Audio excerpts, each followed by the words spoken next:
The evening of June the 4th, 1943, on Railroad Street in Mexia, Texas. A pencil quivered in the hand of Unifizia Vera Burkhardt as he furtively scrawled in his secret diary words that would condemn him to solitary confinement should his superiors discover them. The Americans are deceiving us, he thought. No nation can harbor such boundless wealth while waging war on two fronts.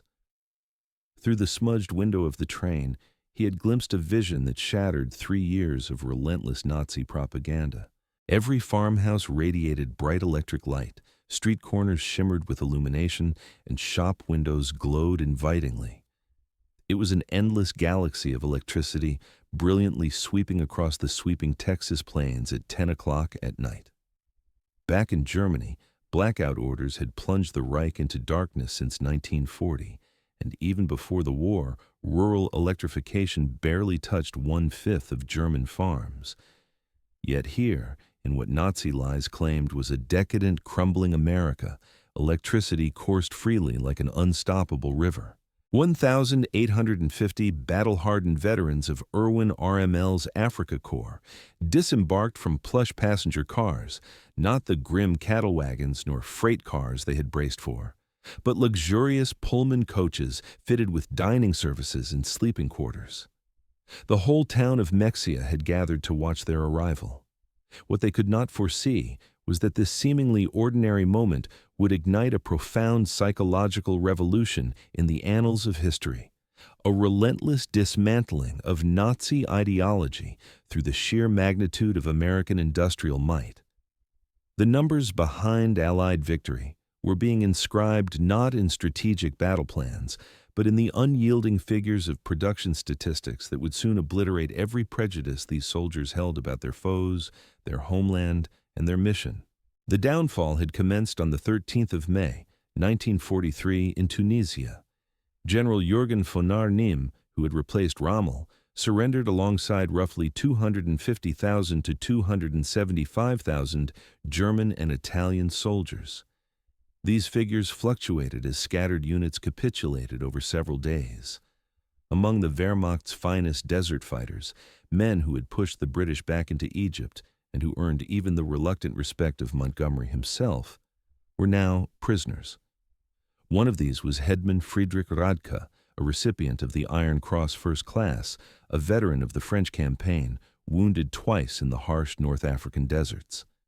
His diary, unearthed decades later in the National Archives, would become an invaluable source for historians detailing the profound psychological toll American captivity exacted on German soldiers. The passage from defeat to awakening began at the port of Oruran in Algeria. As Radke and 30,000 other prisoners of war languished in makeshift camps awaiting transport ships, the relentless efficiency of the American war machine had already started to dismantle their ingrained beliefs. The United States Army processed thousands of prisoners daily with an organizational mastery surpassing even that of the Wehrmacht at its zenith. Identity cards were swiftly photographed and archived, medical examinations conducted, inoculations administered. Rights under the Geneva Convention were explained fluently in German by American officers meticulously trained for this mission. Yet, the first real shock struck with the food.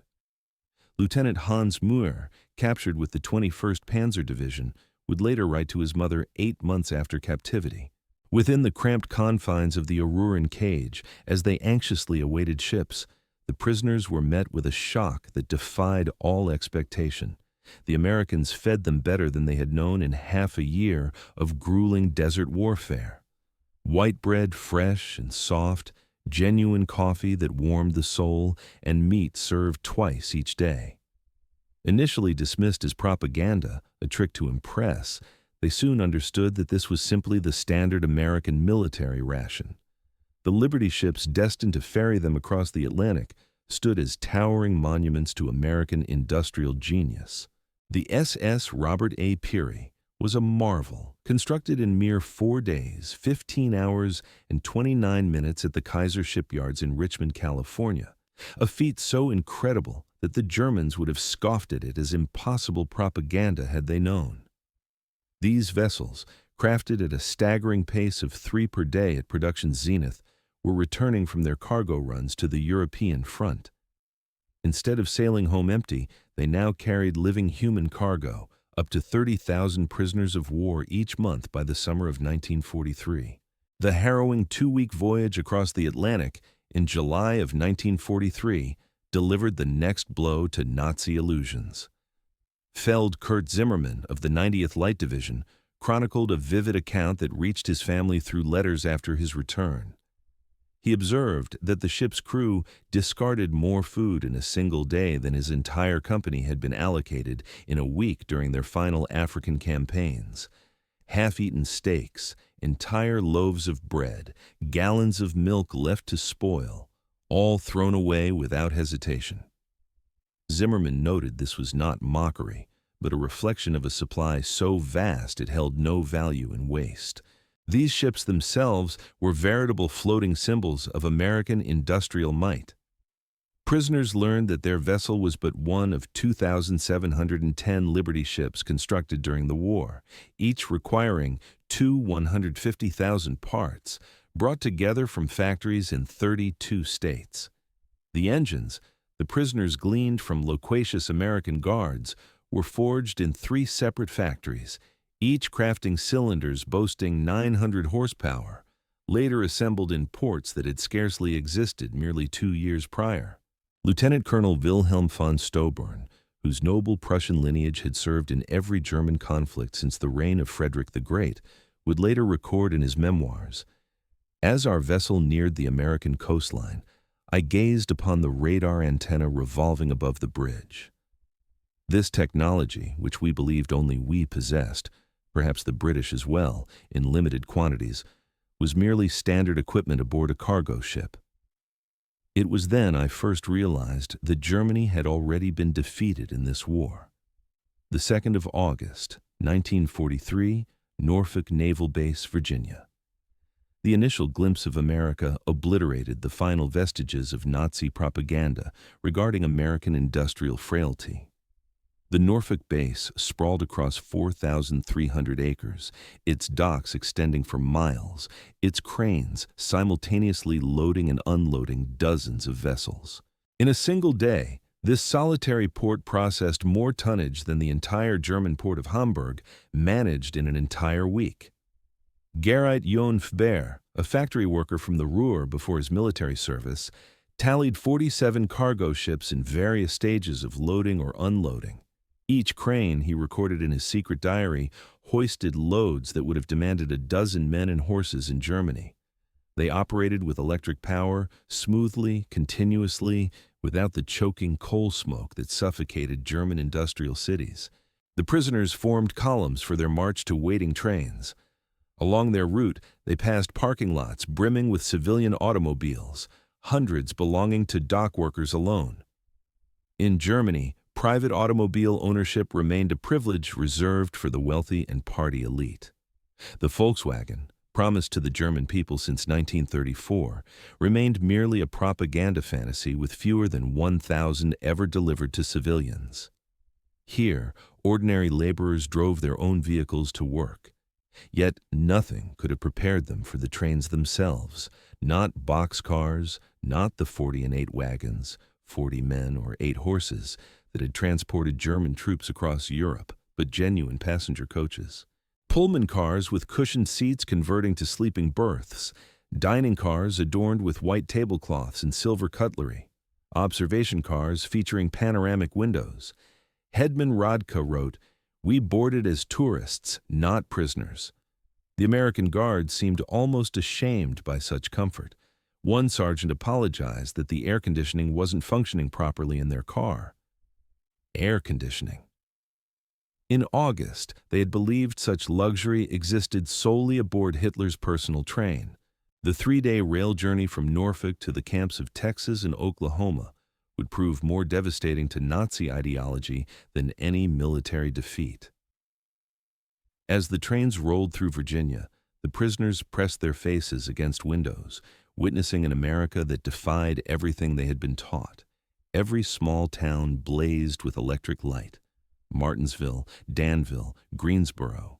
Communities that in Germany would have been fortunate to possess a single electric street lamp displayed illuminated shop windows, electric signs, houses with lights burning in multiple rooms. The trains passed factories operating night shifts, their windows glowing, parking lots filled even at midnight. Oberg writer Mayer, whose father served as a Nazi party bloc leader in Hamburg, wrote in a letter discovered in 1987. They passed through dozens of cities that first night. Each possessed more electricity than all of Hamburg combined. The guards insisted this was normal, that every American town had enjoyed electricity since the 1920s. He called them liars. They merely shrugged and said they would see for themselves.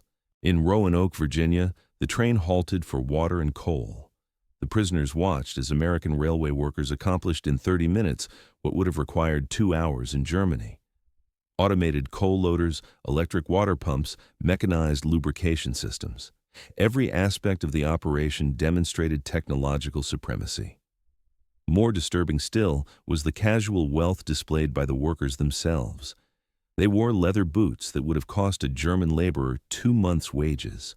They drank Coca-Cola from glass bottles and discarded the empties carelessly into bins. They smoked cigarettes continuously, stubbing them out half-finished. Failed Webel Hinrich Müller, an electrical engineer from Siemens before the war, calculated that this single railway yard consumed more electricity in 1 hour than his entire district in Berlin used throughout an entire day.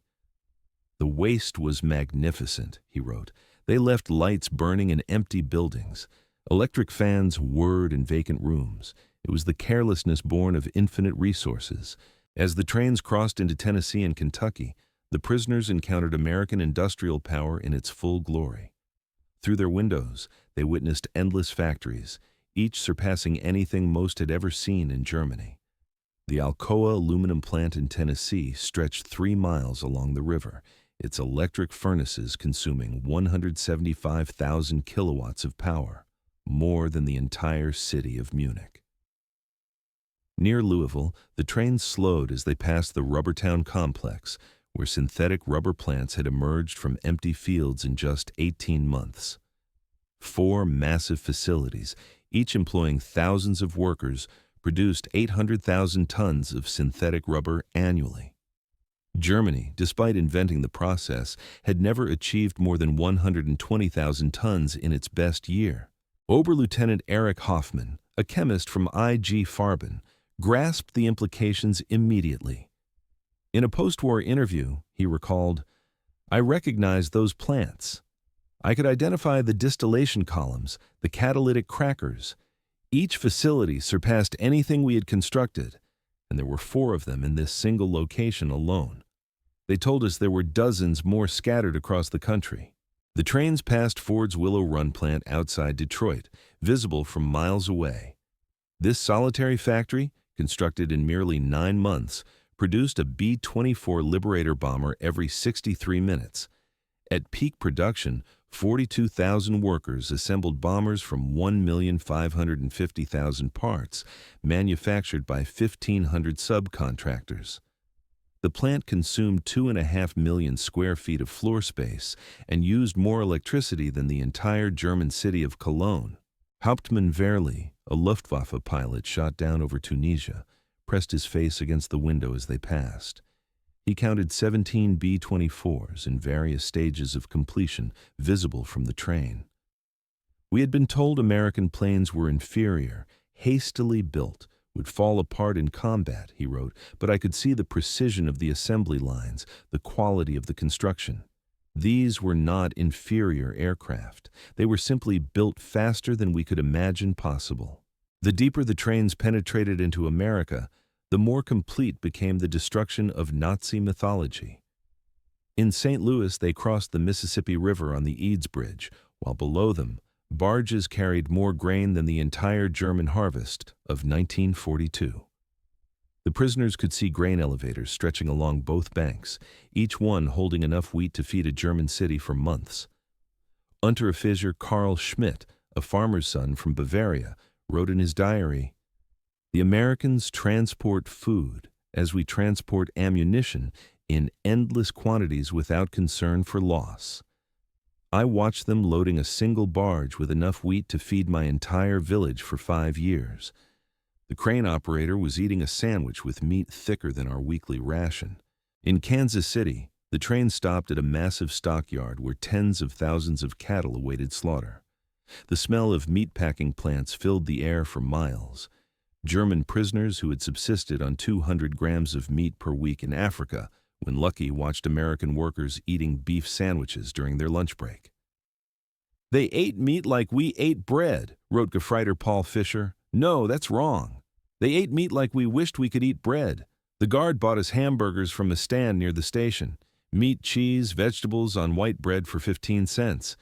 He bought 20 of them without thinking, paid with a $1 bill. This was not special. This was their normal food." The arrival at the camps themselves provided the next level of cognitive demolition. Camp Hearn, Texas, built in just 4 months, housed between 3,000 and 4,800 prisoners in conditions that exceeded what most had known as civilians: wooden barracks with electric lights, flush toilets, hot showers, and steam heat. Each building constructed with more lumber than entire German villages possessed. The camp hospital astounded the medical personnel among the prisoners. Oberst Lieutenant Colonel Dr. Friedrich Bauer, chief surgeon of the 164th Light Division, found himself in a facility better equipped than most German civilian hospitals. X-ray machines, surgical equipment, pharmaceutical supplies that had been unavailable in Germany since 1941. All standard provision for enemy prisoners. "They had penicillin, Doctor," Bauer would later testify. "This miracle drug that we had only heard rumors about. They used it freely, even on prisoners with minor infections. German soldiers were dying for want of basic sulfur drugs, and the Americans were giving us their most advanced medicine without hesitation." The camp kitchen became another classroom in American prosperity. Prisoners assigned to cooking duties discovered walk-in refrigerators, electric mixers, automated dishwashers, and gas ranges that could prepare meals for 5,000 men.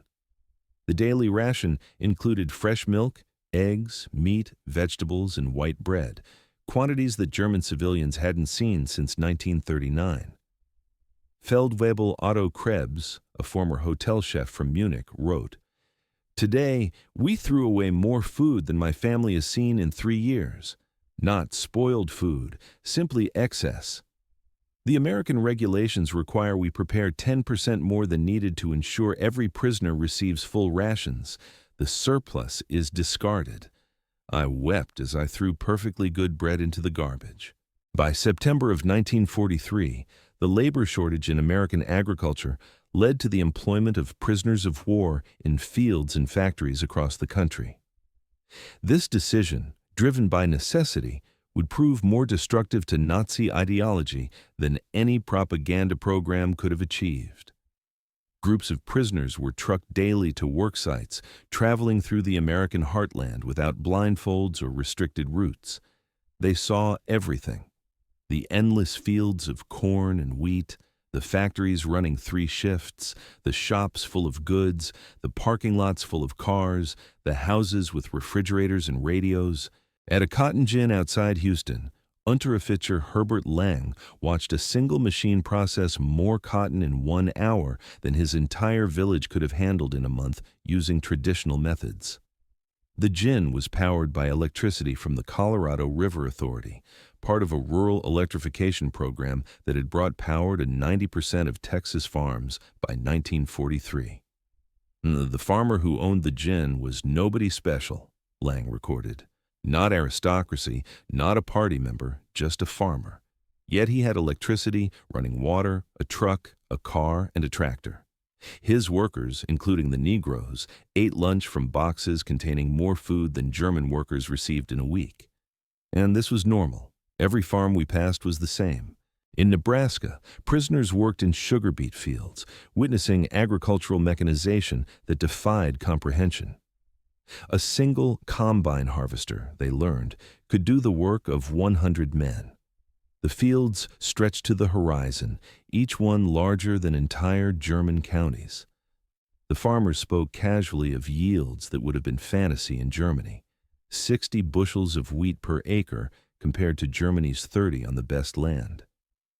Gefreiter Wilhelm Hoffmann, working on a farm outside Scottsbluff, wrote, "The farmer's son, a boy of 16, drove a tractor worth more than everything my father had earned in his lifetime. When I mentioned this, the boy laughed and said it wasn't even a particularly good tractor.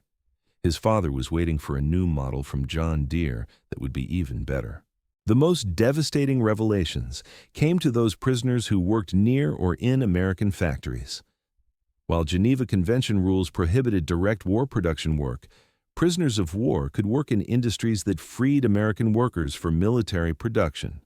This technicality allowed thousands of German prisoners to witness American industrial capacity firsthand.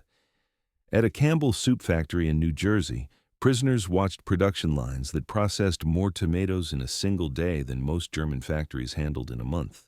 The facility operated with a skeleton crew of women and elderly men, as most young workers were in the military. Yet, production exceeded peacetime levels. Stabsfeldwebel Ernst Wagner, who had worked in a German food processing plant before the war, documented the experience. Everything was automated: electric conveyor belts, automatic filling machines, steam cookers that processed hundreds of cans simultaneously. One elderly woman monitored controls that managed what would have required 50 workers in Germany. She did this while listening to a radio and drinking coffee. Near Detroit, prisoners unloading coal at a power plant gained glimpses of the automotive industry's conversion to war production. The River Rouge complex, visible across the water, employed 100,000 workers producing jeeps, aircraft engines, and tanks. The plant consumed 1.5 million kilowatts of electricity daily, more than the entire city of Hamburg. "We could see the parking lots," wrote Obergefreiter Franz Kellner. "Thousands of cars belonging to workers, workers in Germany. Even our officers rarely owned cars. Here, factory workers drove to work. The guard told us many workers owned 2 cars, one for work, one for family use. We thought he was mocking us." By winter of 1943, the cumulative impact of these observations was producing what American intelligence officers called ideological collapse syndrome among the prisoners. The Special Projects Division, the secret re-education program run by the Provost Marshal General's Office, documented increasing numbers of prisoners requesting access to American newspapers, books, and educational materials. Major Paul Newland, a member of the monitoring team, reported in December 1943, "The prisoners no longer argue when shown production statistics. They have seen too much. The most fanatical Nazis have become quiet. They still maintain loyalty to Germany, but no longer speak of victory. Many openly question what they were told about America." The camp newspapers produced by prisoners themselves began reflecting this transformation. Der Ruf, the call published at Fort Kearny, Rhode Island, gradually shifted from defiant nationalism to discussions of democracy, economic systems, and post-war reconstruction. The editors, carefully selected anti-Nazi prisoners, found their audience increasingly receptive. Lieutenant Hermann Goetz, captured with the 10th Panzer Division, wrote in a letter that passed American censors, "We were told America was a mongrel nation, weak, divided, controlled by Jews, incapable of military prowess. Every day I am here, I see the opposite. This is the most organized, unified, and powerful nation on earth. We were told fairy tales by criminals." The most devastating blow to Nazi ideology came from an unexpected source: the treatment of Italian prisoners after Italy's surrender in September of 1943. Italian prisoners of war who agreed to cooperate were formed into Italian service units, given better quarters, increased pay, and more freedom. German prisoners watched their former allies working alongside Americans, eating in American restaurants, some even dating American women. Hauptmann Friedrich Schulz wrote, "The Italians betrayed us, yet they are treated better than we treated them as allies. They work freely, earn money, send packages home. The Americans show them no hatred. This democracy we were taught to despise appears more honorable than our own system. Christmas of 1943 provided the most profound psychological impact. American organizations, churches, and civic groups sent 500,000 Christmas packages to German prisoners of war, enemies who had been trying to kill American soldiers months earlier. Each package contained cigarettes, candy, toiletries, and games.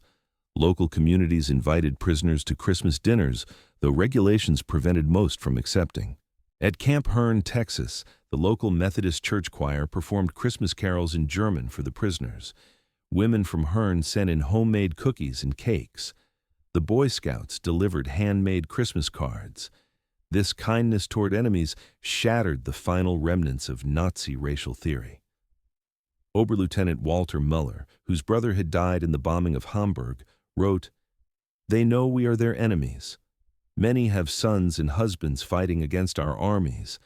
Yet they show us Christian charity, not propaganda, but genuine kindness. What kind of people treat enemies this way? Only those absolutely certain of victory and secure in their power." The Christmas feast itself defied comprehension. Turkey, ham, mashed potatoes, gravy, vegetables, pies, ice cream. Quantities of food that Germany hadn't seen since before the First World War. The prisoners ate until they were sick, unable to comprehend such resources being lavished on enemies. "We ate like kings," wrote Feldwebel Hans Jaeger. "Better than German generals eat, better than party leaders, and this was not special." The guards told us this was a normal American Christmas dinner, that every American family was eating the same meal. If they can feed prisoners this way, what must their own soldiers eat? By early 1944, over 40,000 German prisoners were enrolled in educational programs. They studied English, American history, mathematics, and sciences. The University of Chicago provided correspondence courses. Stanford University sent professors to lecture on democracy and economics. The thirst for knowledge was insatiable. Prisoners who had been told Americans were uncultured barbarians discovered libraries with millions of books, universities that welcomed all social classes, scientific research that led the world. They read American newspapers freely, comparing multiple viewpoints, something impossible in Nazi Germany. Hauptmann Dr. Wilhelm von Braun, a physicist conscripted from the Kaiser Wilhelm Institute, attended lectures on atomic physics at Camp Shelby. He later wrote, "American professors, including Jewish refugees from Germany, taught us without hatred. They spoke of science as universal, belonging to all humanity. They were years ahead of German research, and they shared knowledge with enemies. This generosity of spirit was incomprehensible to minds shaped by Nazi ideology." The camp theaters showed American films, not propaganda, but regular Hollywood productions. Prisoners watched Gone with the Wind, seeing a depiction of American defeat and recovery that resonated with their own situation. They saw The Grapes of Wrath, amazed that Americans would show such self-criticism to enemies. "They hide nothing," wrote Lieutenant Joseph Kramer. "They show their problems, their failures, their conflicts. Yet this honesty makes them stronger, not weaker."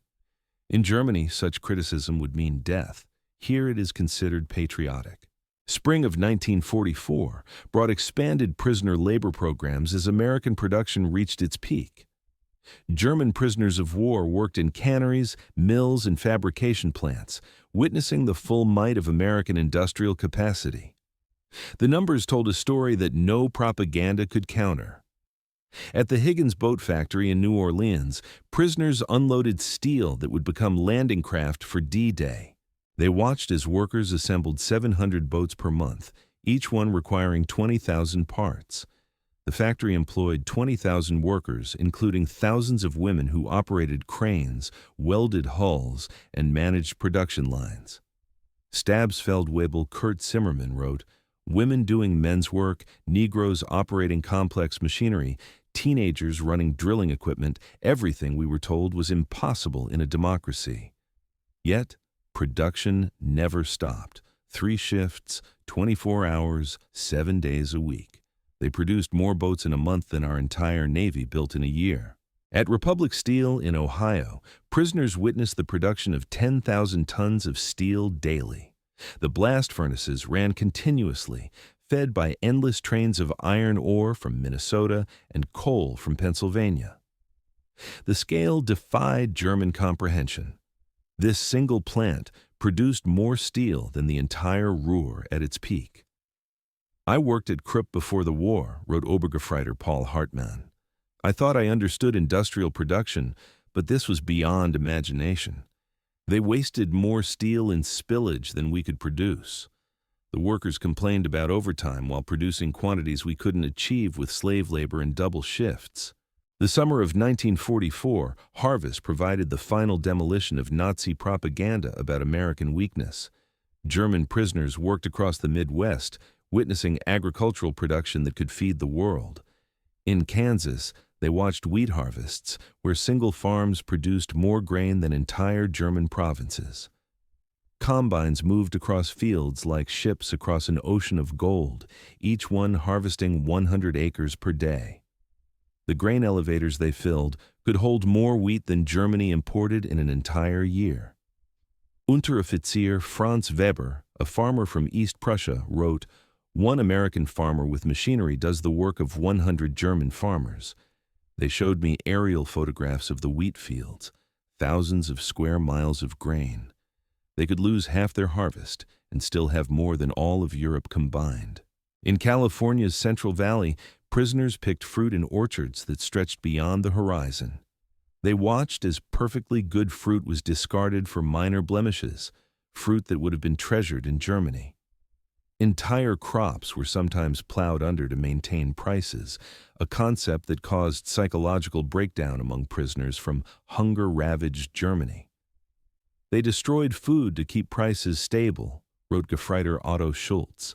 "Mountains of oranges bulldozed into pits because they had too many. We begged to be allowed to send them to Germany to our families.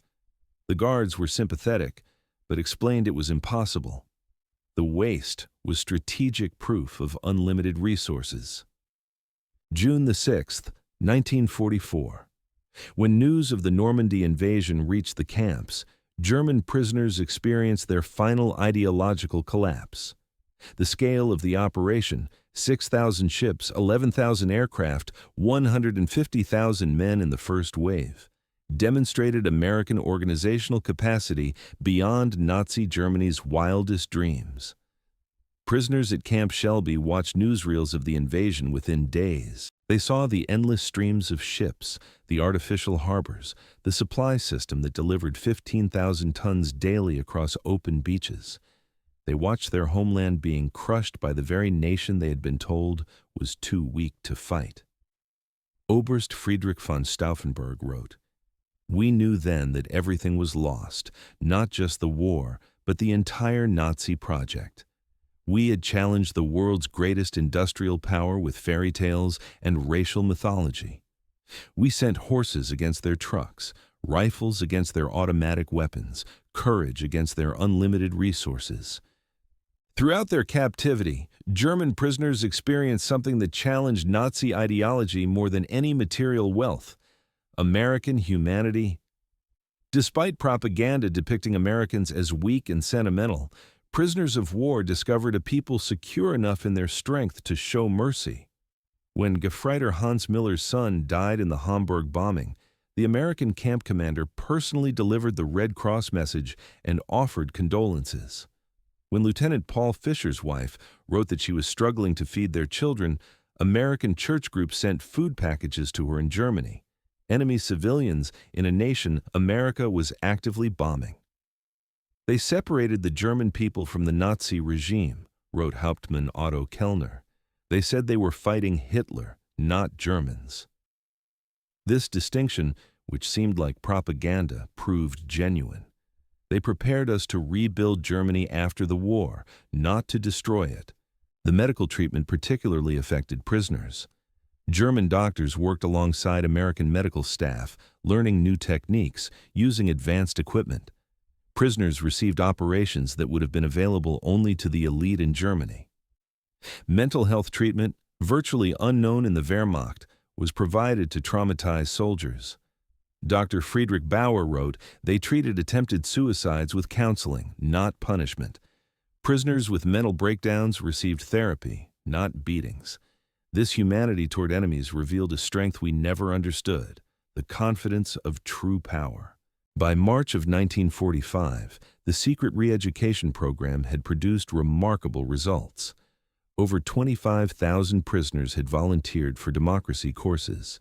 The camp newspapers published articles about constitutional government, free markets, and civil rights. Discussion groups debated Germany's future after the war. The program's success exceeded all expectations. Prisoners who had arrived as fanatical Nazis were writing essays about democratic reconstruction. Officers who had sworn oaths to Hitler were planning how to implement American agricultural methods in post-war Germany. "We became missionaries for democracy," admitted Oberst Hermann Göring, no relation to the Reich Marshal, in a 1975 interview. Not through coercion or propaganda, but through observation. We saw it work. We saw ordinary people living better than German aristocracy. We wanted that for Germany. The transformation was so complete that American authorities worried about prisoners being too enthusiastic about American ways. Some requested to stay in America after the war. Others married American women they met through prison correspondence programs. Thousands would eventually immigrate to America in the 1950s. April of 1945 brought the final revelation. As American forces liberated concentration camps in Germany, the footage was shown to German prisoners of war. Many refused to believe it initially, claiming it was propaganda, but the evidence was overwhelming. Testimony from American soldiers, photographs, newsreels, and eventually letters from Germany confirming the horror. The psychological impact was devastating. Men who had maintained some pride in German honor despite military defeat now faced the complete moral collapse of their nation. Everything they had fought for was not just defeated, but evil. Hauptmann Walter Schmidt wrote the most eloquent summary. "We thought we were warriors for a great cause. We discovered we were tools of criminals. We believed we were bringing civilization to inferior peoples. We found that we were the barbarians. The Americans we called weak and decadent showed us what civilization actually meant." As the war ended in May of 1945, German prisoners of war faced repatriation with mixed emotions. They had witnessed an America that contradicted everything they had believed. They had eaten better as prisoners than as soldiers. They had been treated with more dignity by enemies than by their own government. The last months of captivity were spent preparing for return to a destroyed Germany. American authorities provided vocational training, agricultural education, and political instruction. Prisoners learned about the Marshall Plan before it was announced, understanding that America would rebuild rather than punish Germany. "They prepared us to rebuild our country," wrote Oberst Friedrich von Manstein. "They gave us skills, knowledge, hope. They transformed defeated soldiers into future citizens. This generosity from victors was incomprehensible to minds shaped by Nazi vindictiveness." Between 1945 and 1946, 371,683 German prisoners of war were repatriated from American camps. They returned to a Germany divided, destroyed, and destitute. But they brought with them something precious, knowledge of how a democratic industrial society functioned. The German prisoners of war who experienced American prosperity became unwitting agents of transformation in post-war Germany. They had seen industrial efficiency, agricultural productivity, and democratic prosperity. They knew Reconstruction was possible because they had witnessed a society that had achieved it. Many former prisoners of war rose to prominence in West Germany's Reconstruction. Hans Kroll, prisoner at Camp Shelby, became West German ambassador to the United States. Walter Hallstein, who taught classes at Camp Como, became president of the European Commission. Rüdiger von Weckmar, held at Camp Hearn, served as German permanent representative to the United Nations. Edward Ackerman, prisoner at Fort Robinson, became a leader in German agricultural reform. They brought American methods to German industry, American efficiency to German agriculture, and American democratic ideals to German politics. The economic miracle that transformed West Germany in the 1950s was built partly on knowledge gained in American prison camps. We learned that prosperity came from freedom, not conquest, Hans Kroll wrote in his memoirs. We saw that democracy created wealth, that diversity brought strength, that treating workers well increased production. These lessons learned as prisoners shaped the new Germany. Historians have called the German prisoner of war experience in America one of the most successful re-education programs in history. Without coercion, without propaganda in the traditional sense, American industrial might and democracy converted hardened Nazis into future democratic citizens.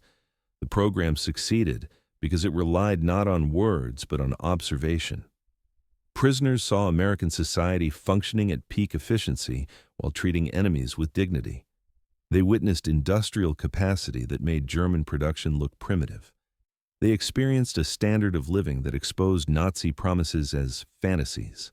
Dr. Arnold Kramer, the leading historian of German prisoners of war in America, concluded, "America won the propaganda war not through clever messages, but through sheer reality. Every full meal, every electric light, every working toilet was an argument against Nazism. The prisoners of war were converted by prosperity." The statistics support this assessment.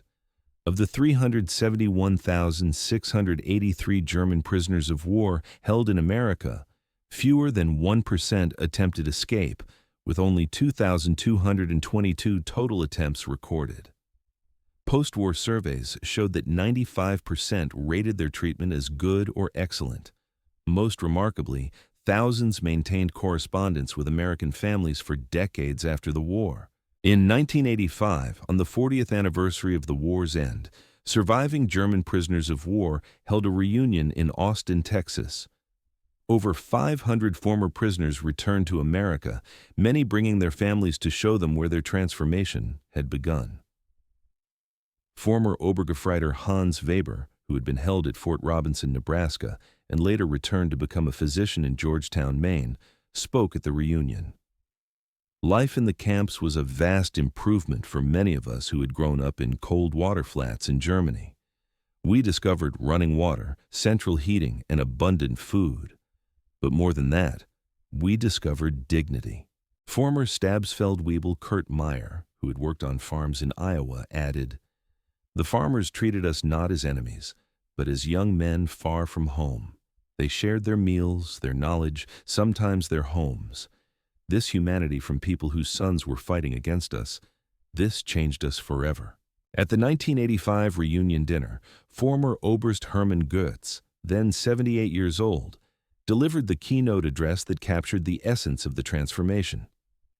"We came to America as enemies, as Nazis, as believers in a lie. We left as friends, as Democrats, as men who had seen the truth. America showed us that strength comes not from conquest, but from production, not from hatred, but from diversity, not from tyranny, but from freedom. We witnessed the arsenal of democracy at full production. We saw farmers who produced food for the world, workers who built the tools of victory, and citizens who treated enemies with dignity. We learned that America's true weapon was not its bombs or tanks, but its inexhaustible capacity for creation and its unshakable confidence in human dignity. We returned to Germany with a mission, to build a society that could create rather than destroy, that could prosper through peace rather than war. The Germany that rose from the ashes was built on lessons learned in American prison camps. We who came as conquerors left as students. Thank you, America, from your former enemies, now your friends. Thank you for showing us the way." The auditorium erupted in standing ovation, Americans and Germans together, former enemies united in recognition of a transformation that had seemed impossible when those first trains rolled into Texas in June of 1943. The magnitude of the German prisoner of war experience in America can be measured in stark statistics that reveal both the scale of the operation and its remarkable success. Over 500 camps across 45 states, every state except Nevada, North Dakota, and Vermont. 175 main camps with 325 branch camps. Camps built to house from 250 to 12,000 prisoners each. Construction completed in an average of 90 days per camp.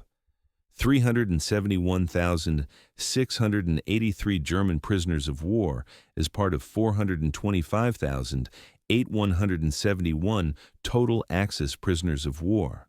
Peak population in May of 1945. Average of 20,000 new arrivals monthly in 1943, 30,000 monthly after D-Day, 60,000 monthly in final months of war. 14 million man-days of agricultural labor, 100 million board feet of lumber processed, $230 million in labor value in 1940s dollars, 80 cents daily wage per prisoner. Prisoners filled critical labor shortages in 46 states. Only 2,222 escape attempts from over 371,000 prisoners, 0.6%, 0 successful permanent escapes. Most escapees recaptured within 24 hours. No American civilians harmed by escaped prisoners of war.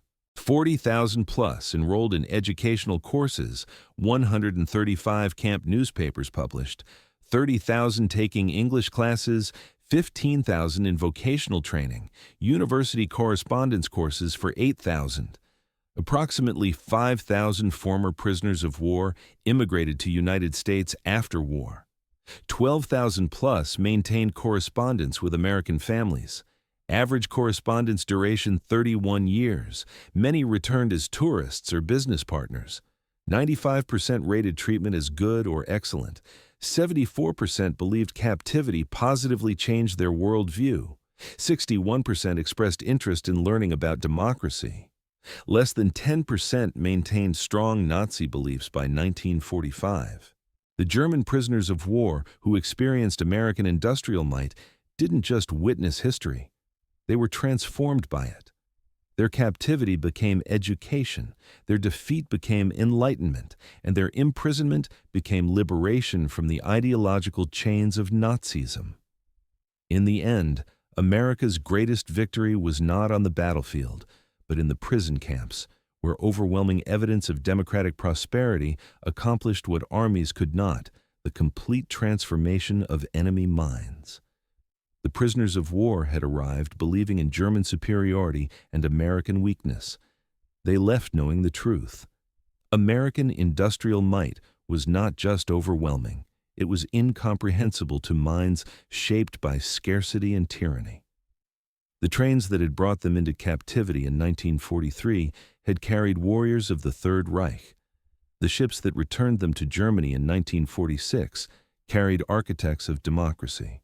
They had seen the future, and it worked. Their story stands as testament to a profound truth. The most powerful weapon in America's arsenal was not military might, but the simple, overwhelming evidence of a free society's capacity to create abundance. The German prisoners of war were stunned by American industrial might, but ultimately they were converted by it. In their transformation lay the seeds of Europe's post-war redemption and the final defeat of the Nazi dream. They returned to Germany not as defeated enemies, but as witnesses to what free societies could achieve. The economic miracle that transformed West Germany in the 1950s was built on foundations laid in American prison camps, where enemy soldiers learned that prosperity came not from conquest, but from freedom. Not from racial superiority, but from human dignity. Not from totalitarian control, but from democratic cooperation. The German prisoners of war had arrived in America expecting to find a weak, divided nation on the verge of collapse. Instead, they discovered an industrial colossus of unlimited power and surprising humanity. They had come as prisoners of war, but left as witnesses to the arsenal of democracy at its absolute peak. In their awe at American abundance lay the psychological seeds of the Atlantic Alliance, the Marshall Plan, and the democratic reconstruction of Germany. They had seen America, and they would never be the same. Their children would grow up in a democratic Germany allied with the United States, a partnership built on the transformation that began when 1,850 Africa Corps veterans stepped off a train in Mexia, Texas, and discovered that everything they believed was wrong. The story of German prisoners of war in America is ultimately a story of redemption through revelation. It proves that sometimes the greatest victories are won not through destruction, but through demonstration, not through propaganda, but through prosperity, not through hatred, but through humanity. The German soldiers who witnessed American industrial might became the unwitting ambassadors of democracy, carrying back to their homeland the seeds of transformation that would bloom into one of history's most successful reconstructions. Their journey from Nazi warriors to democratic citizens remains one of the most remarkable transformations in modern history, accomplished not through force, but through the overwhelming evidence of what free people could achieve when they worked together.